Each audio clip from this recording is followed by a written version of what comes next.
Alfredo Martinez, and I have with me the newest member of the Dark Sorcery team, Melissa Raquel Castillo. How are you doing today? Darkest greetings y buenos dias. I'm doing great. How about yourself? I'm doing fantastic. That's good to hear. You do work with Santisima Muerte, and that was something unique that would be good added to the team. Go ahead and tell me a bit about your group. Well, my father is Cuban and my mother is de Panama. I am nací in Panama. My dad's family kind of was into some Santeria, a little bit of Palo. My mother's side of the family, they're all natural witches. So they really didn't get into much of like what my dad was until like a little later on. When I guess when I first realized I kind of had something was when my grandfather died, because I saw him sitting on the couch the night that he died. And before that, I had never seen spirits. And when he died, I was about maybe 6, 7 years old. So, and then from then on, it's just been different things. When I was about 9, my parents decided to make a trip to Salem, because everybody's got to go see Salem, Massachusetts, right? So we went there. We've been there several times over the years. We visited the shops. We also went to, while it was still around, Herman Slater's store, the Magical Child. So those were kind of like our 2 biggest places to go. We'd buy the herbs, the oils, the books, and just, talking to Herman, getting his knowledge and stuff like that. And he had an attitude, and his characteristics and his mannerisms were fun. He was a really enjoyable individual, especially for someone so young as myself. And I have not met Laurie Cabot, but I have read some of her books, and she also is a very interesting individual from other people that have spoken to me of her. So. Would you say around that time would be when your spiritual journey began? Yes, it would. And when I started in my teenage years is when my mother and my grandmother, they started going misas espirituales, spiritism, for those that don't speak Spanish. Then, of course, a lot of houses con el espiritismo, you have your Santeria and your Palo Mayombe. So we started getting into some of that as well. Later on, as I started getting older, I was reading other different occult books, the Greater Keys of Solomon, the Abramelin, the Mage. What other books have I read? There's so many.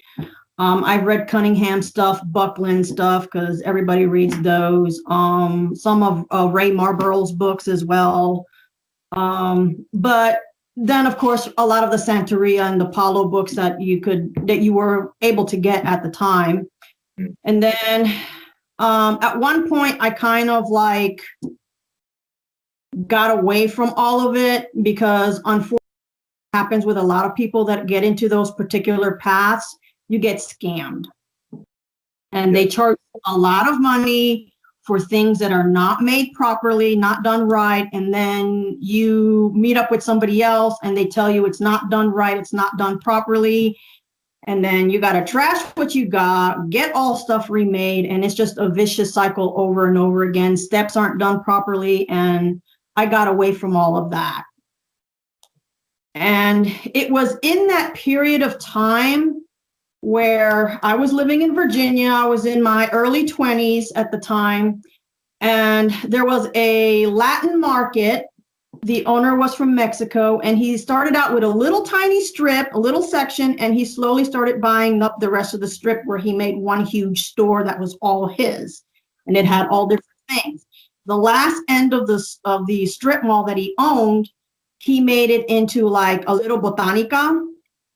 And he was selling all sorts of candles and statues and stuff. And that's where I actually had a very interesting encounter with Santisima Muerte.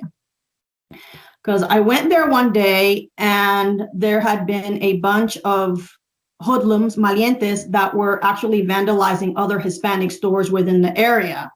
And the day that I walked in there, they were actually in the process of trashing the store. They were breaking things. And one of the guys actually grabbed a red Santa Muerte statue and he was on the verge of smashing it. And I wrestled that thing away from him. And at that moment, the owner came out with his gun and he was getting ready to shoot everybody because he didn't take no crap and he scared them all away. So I decided to stay and help him out and clean up, everything. And last thing I did was I gave him the statue and I said, look, her hand was broken when I grabbed it away because it held an orb. And I said, here you go. I said, you might be able to sell it at a discount price, glue the hand back, whatever. And he shook his head and he handed it right back to me. He says, no, you saved her. She goes home with you. And that's when I first started my journey with Santa Muerte. Everything else was left behind, but Santa Muerte introduced herself to me. And ever since then, I've had nothing but very good luck, very good overall health. My children have been healthy. My parents have been healthy. And I think I've done pretty well since she's come into my life. Yeah, I've seen that not only in my life, but in other people's lives where it's like, they'll get away from spiritualism, but it's like if fate will interfere. It's, hey, this is your... Yeah. Yeah, because and it was hard for me trying to let go of Santeria. It's like I had so much faith in it and I poured my faith in it and poured my faith and did all the hard work and did everything that the Orishas wanted, everything the Inquisis wanted. I was on the verge of getting scratched when my tata at the time just decided to, he just dropped off the face of this planet. He sent me some weird text message about not wanting to be the water carrier anymore. And he completely, totally cut himself out of my life. So I had all the stuff that he asked me to purchase myself for scratching. And, here I am with all this stuff in my hands. So the only thing I can do is just get rid of it all. I mean, there's no sense in keeping something that's just going to collect dust because, you're most certainly are not going to do it yourself. You're not going to scratch yourself because there's no, there's no ashe in it, as they say, there's no sense in trying to do that because you're not gaining any power because a pot is birthed from your tatas, caldero, prenda. So, Right. Well, what would you say are some common misconceptions about? I think one of the biggest ones that I've seen is that she will kill a family member if you don't hold up your end of a promise. If you made a promise with her, if you do this for me, I'll give you this in return, and you don't do it, she's not going to kill your brother in some weird car accident, just because that happened. She's just going to ignore you next time you come to her asking her for something. Because in a sense, that's a give and take relationship. Like it is with all spirits, no matter what you're working, but you can't go to her and ask and ask and ask and ask and ask and not give something in return. If you're asking her for money, for love, for a steady work, and you're not praying back to her, you're not giving her candles, you're not giving her roses, you're not maintaining her altar, you're not reciprocating what she is giving to you, then, there's no sense in her going, I'm not going to keep giving you anything. No, I'm just ignoring you from here on out. And a lot of people get into the practice of Santisima Muerte because they hear that she gives you everything. So honestly, if you can't reciprocate, then you shouldn't even bother getting into that practice or any other kind of practice for that matter with any kind of spirit. If you can't handle the 50-50, then there's no point in it. Yeah, that makes more sense because I'm sure that anybody watching this who's been walking their path for a while can relate no matter which spirit they're working with. Yeah. Even just the nature in general, it's the same way. Yeah, it is. It is. Everything is a two-way street, and there's got to be some kind of a balance, because if you tip the scale too far down, how do you correct that? You know, you got to dig your way back up to balancing it, you know? Exactly. Would you say that she's accepting of incorporating other spiritual practices or working with other deities in your home? I have heard of other people trying to kind of incorporate her in other kinds of workings. Yes, she is jealous, and as far as she likes her own altar space, she does get along well with Saint Michael, the archangel. I've seen her share the same altar with Jesus Malverde, which I think that's kind of more of a folk saint kind of a thing. Other people just don't have anybody else on her altar. They just solely work with her. I have been told by another devotee that you can actually work her black aspect with goetic spirits, which that's something I'm kind of trying to learn a little more. They say you can invoke her black aspect as a form of protection and then get into invoking whatever goetic spirit that you're working. Of course, after you invoke Lucifer, because everything's got to go through him. I mean, you know, you can't get around the big boss man either, you know? And it's the same thing with angels, like her white aspect, you can call and invoke that one for like protection in a sense, to kind of absorb some of the energies from the angelic spirits that you're going to work with, because angelic or demonic energies is very hard and it's draining. So you got to find something that's going to kind of absorb some of that energy, so you're not totally drained from either aspect that you're working. I see. What would you say are some books you would recommend? Some of the books, I actually had them in here and I don't have them now.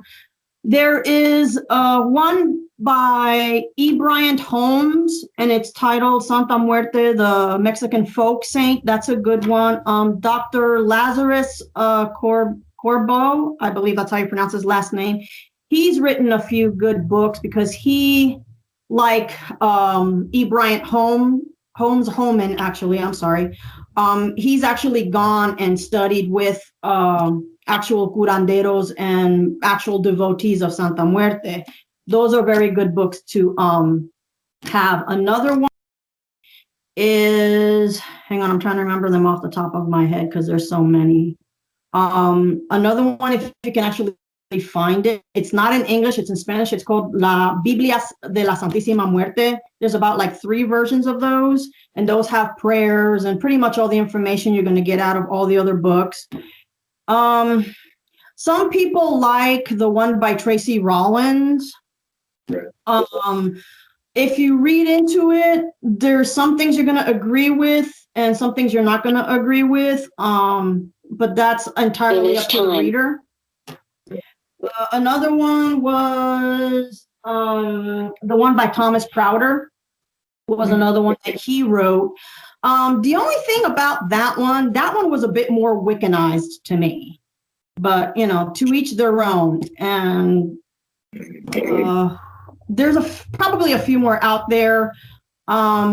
Like with all books out there, no matter what, you're going to find a lot of the information is repeated. It's monotonous. And then there might be different things from those books that aren't in the other books. And it's just a matter of you taking all that information and writing it down yourself and making your own type of a grimoire that you can refer back to. I've noticed that in looking around that a lot of the books are only in Spanish. Would you say that the better books are in Spanish, or better books are the ones translated or written in Spanish? I would say the Spanish books are probably better than the English books, but then again, you're going to run into that thing where the information is repeated, and in some cases, there might be misinformation, and you're going to find that both in either Spanish or English books. And I'm sure you, having read a lot of various occult books, you're going to find that, well, hey, this author says this, but this author says this. It's similar, but they're differing here. So which one's full of shit and which one's not, you know?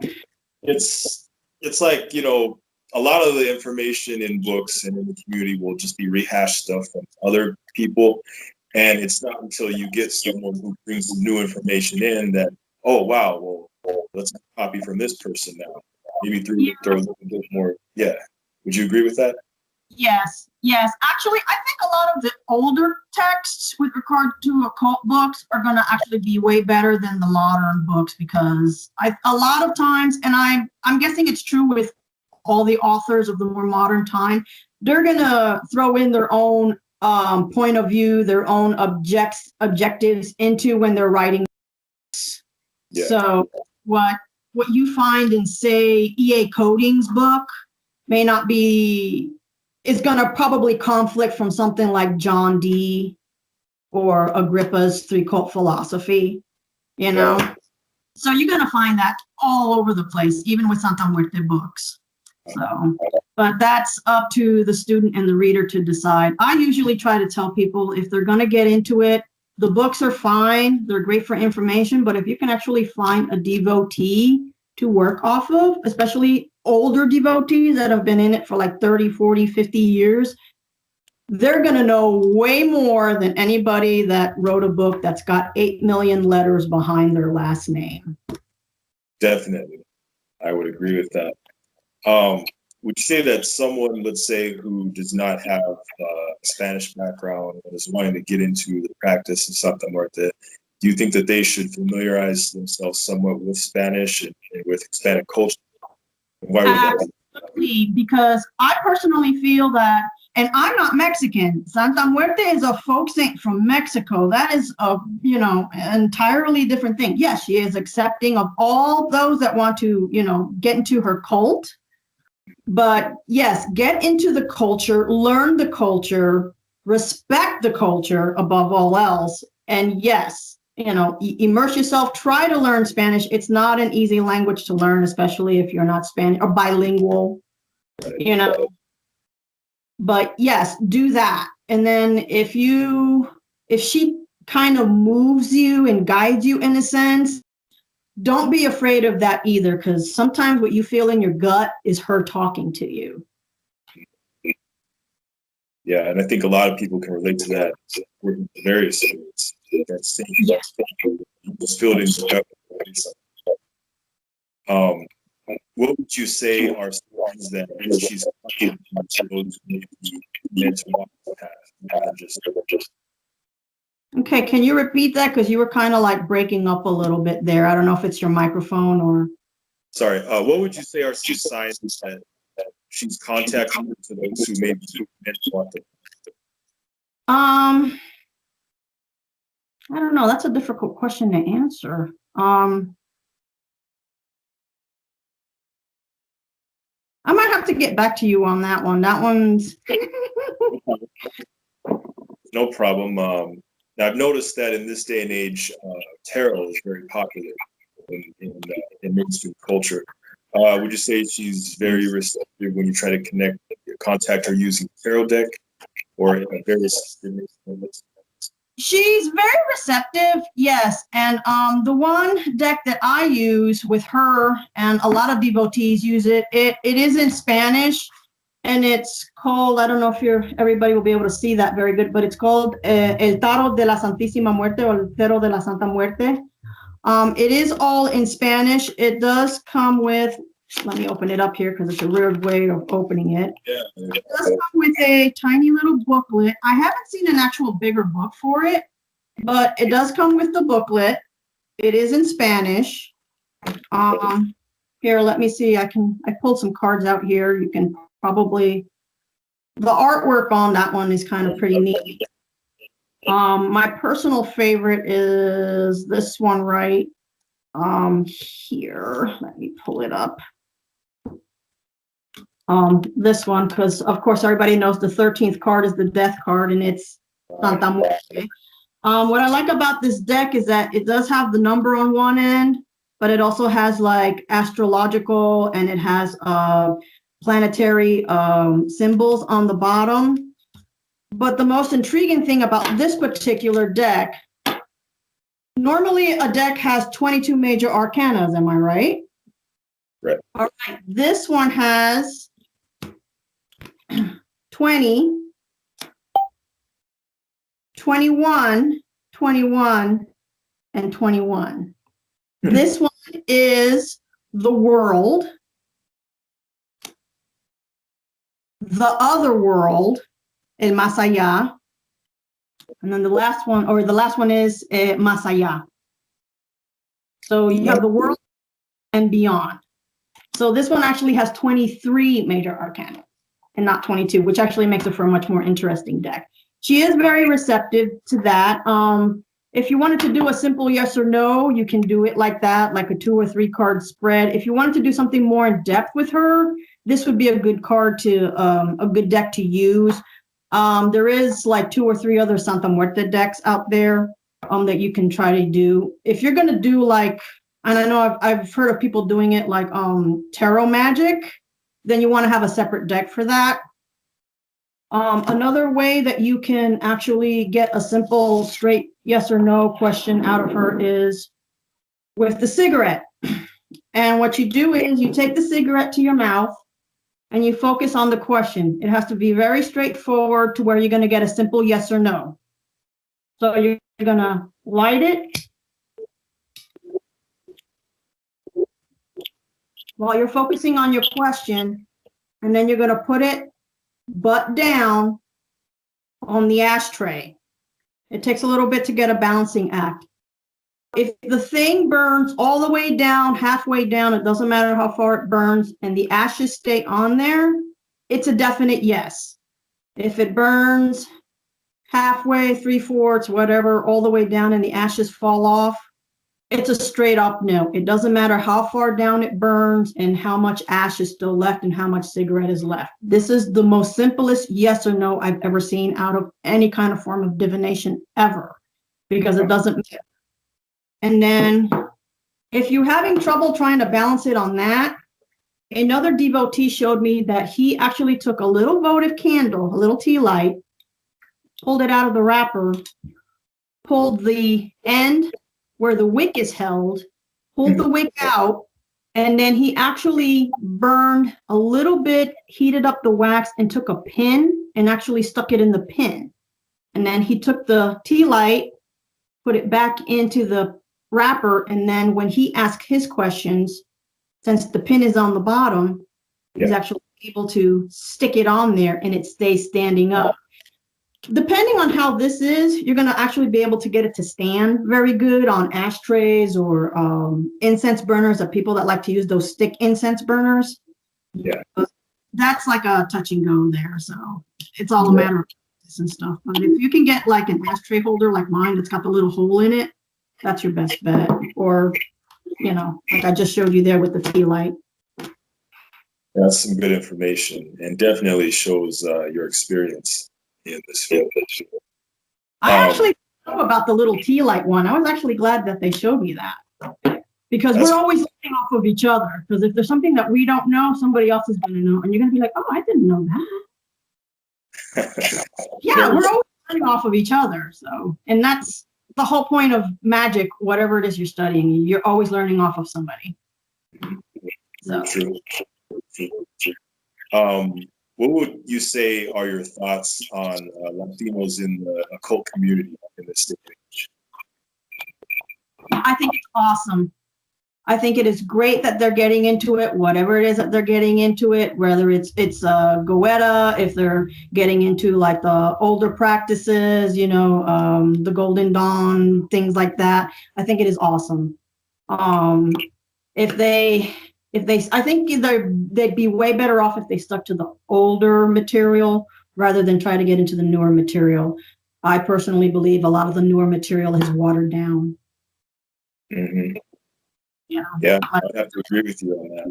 And I think it's good to see, you know, people from different Latin cultures, different Latin countries coming together and bringing stuff to the table. You had mentioned, being Cuban and another one from Panama, you know, and Yeah. my father's Mexican and my mom is Spanish, you know, it's just a different mix of cultures. It's really cool.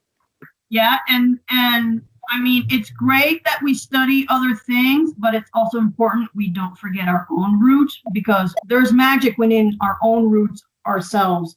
No matter how primitive we might think it, that stuff is going to be 10 times more powerful, at least to me, than sitting there for 3 hours doing elaborate stuff. Yeah.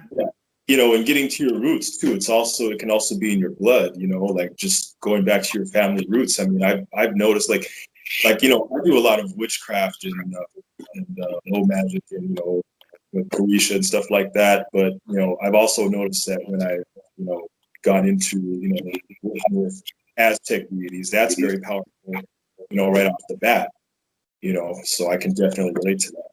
Yes, it is. And as long as there's more, I guess, archaeological research being done and more people actually, you know, really studying it and getting into the heart of it, that is really awesome. But, you know, if they're going to water it down and just kind of, then it's not worth it. And you know, with all of the Americas over time, you know, the Spaniards came, you know, they introduced Catholicism, things kind of got hidden and it got mixed into it. So it's not like it's not lost, it's just been rerouted a different way. And there's people that may not like to work with the Bible, you know, if they're working with Santa Muerte, you know, one of the things you do with Santa Muerte, you do a rosary for her. And some of them are 9-day novenas, and it's spell work that you're doing. It's also a way of connecting with her, building a stronger bond. And I've seen a lot of people that are getting into the practice have read a lot of these New Age occult books, and a lot of the authors in those books tend to write and make people hate Christianity. They're not saints, but it's still in itself, in a way, a form of a magical practice, even if they want to deny it. Right. But you shouldn't really hate the practice because of what certain people have done over the course of their lives, because the Romans were no saints either. The Romans were throwing Christians in the lion's den either. So everybody's got blood on their hands. Everybody's done something for the greater good of their belief. Right. So I agree on that. Where would you say that we can find you at your different social media platforms? All right. Well, aside from hanging out in Dark Sorcery, greeting all the new members and stuff, you can find me on my website, thewitcheslair.com. And pretty much my Facebook is the same name. My Instagram is the same. My Twitter is Bruja Melissa. So, and I do have a YouTube channel, which if you go to my website, you will find a link to the YouTube channel. I'm slowly working on videos, not only for that, but I pretty much share the videos with you guys. So it's like almost like a double whammy there. But yeah, that's pretty much where anybody can pretty much find me. I'm sure people will message me through Facebook Messenger and all of that. So yeah, I love your content you've been bringing to the channel. It's good stuff. It is stuff. thank you. And to anyone who's watching this, I will go ahead and have all the links that she just mentioned below the video. So you just go ahead and look below the video, click on those, and go straight to all the social media. Are there any future projects that you're working on right now? What can we expect from you in the future? I am, since we were talking about Santa Muerte books and stuff, I'm not writing a book, but I am working on a course. And the course, of course, is going to have information like everybody else, monotonous, repeated, other things that I have learned, and then certain things that I've incorporated into my practice with her. She absolutely loves that I do the Wheel of the Year with her. So I'll do a ritual on every Sabbath. You know, Sam Haines coming up. We just passed Maybon, so I did something with her last month, doing something with her this month. After this month, I'm actually kind of taking a rest, because that's usually the best time to kind of kick back and just kind of regain your energy and work on other projects. But I am working a course on that. I do have a statue of Santa Muerte that I'm working on to sell. I'm kind of contemplating whether or not I want to include it in the course, as a lot of people can't afford to buy a statue. I'm thinking of maybe trying to price the course at a decent enough price to where you get the statue included. But that may or may not happen. I don't know yet. I am working on a few other courses. I did have a hoodoo course about 2 years ago. I'm looking to revamp that as well. So. Right on. Right on. Well, it's been very nice talking with you. It's been very insightful, and I'm sure that we're going to get a lot from this. And, it's great having you in Dark Sorcery, and nothing else. And all those watching, stay tuned. More stuff coming up. Blessings.